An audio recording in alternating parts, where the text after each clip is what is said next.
नमस्कार, स्वागत है आपका आपके चैनल ज्योतिष मार्ग पर। आज हम करवा चौथ व्रत कथा सुनेंगे। करवा चौथ का व्रत जो पति पत्नी के प्रेम का प्रतीक है। इसमें पत्नी पूरे दिन निर्जला व्रत रखकर पति की दीर्घायु एवं अखंड सौभाग्य के लिए व्रत रखती है और फिर शाम को चंद्रमा को अर्घ्य देने के बाद व्रत का पारण करती है। इस साल करवा चौथ का व्रत 1 नवंबर को रखा जाएगा। करवा चौथ व्रत कथा। एक साहूकार के 7 बेटे और उनकी एक बहन करवा थी। सभी सातों भाई अपनी बहन से बहुत प्रेम करते थे, यहाँ तक कि वो पहले उसे खाना खिलाते और बाद में स्वयं खाना खाते थे।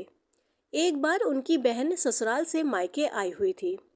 शाम को जब भाई घर आए तो उन्होंने देखा कि उनकी बहन बहुत व्याकुल है, तो उन्होंने अपनी बहन से भोजन करने के लिए कहा।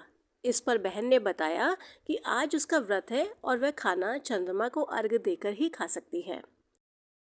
सबसे छोटे भाई को अपनी बहन की हालत देखी नहीं जाती और वह दूर पेड़ पर एक दीपक जलाकर चलने की ओट में रख देता है। ऐसा प्रतीत होता है कि जैसे चतुर्थी का चांद हो। तब बहन अपनी भाभियों से कहती है कि भाभी चंद्रमा निकल आया है, व्रत खोल लें। लेकिन भाभियों उसकी बात नहीं मानी और व्रत नहीं खोला।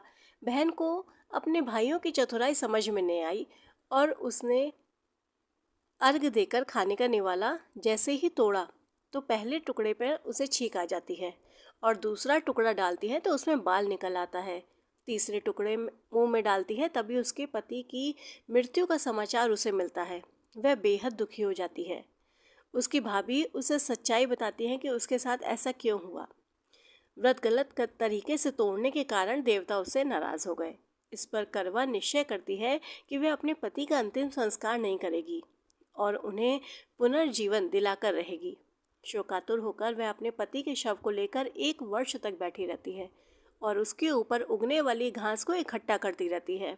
उसने पूरे साल चतुर्थी का व्रत किया और अगले साल कार्तिक कृष्ण चतुर्थी फिर से आने पर उसने पूरे विधि विधान से करवा चौथ व्रत किया। शाम को सुहागनों से अनुरोध करती कि यम सुई ले लो, पिए सुई दे दो, मुझे भी अपने जैसी सुहागन बना दो। जिसके फलस्वरूप करवा माता और गणेश जी के आशीर्वाद से उसका पति पुनः जीवित हो जाता है। जैसे गणपति और करवा माता ने उसकी सुनी, वैसे सबकी सुने और सभी का सुहाग अमर हो। वीडियो अच्छी लगी हो तो चैनल को सब्सक्राइब ज़रूर करिएगा। धन्यवाद।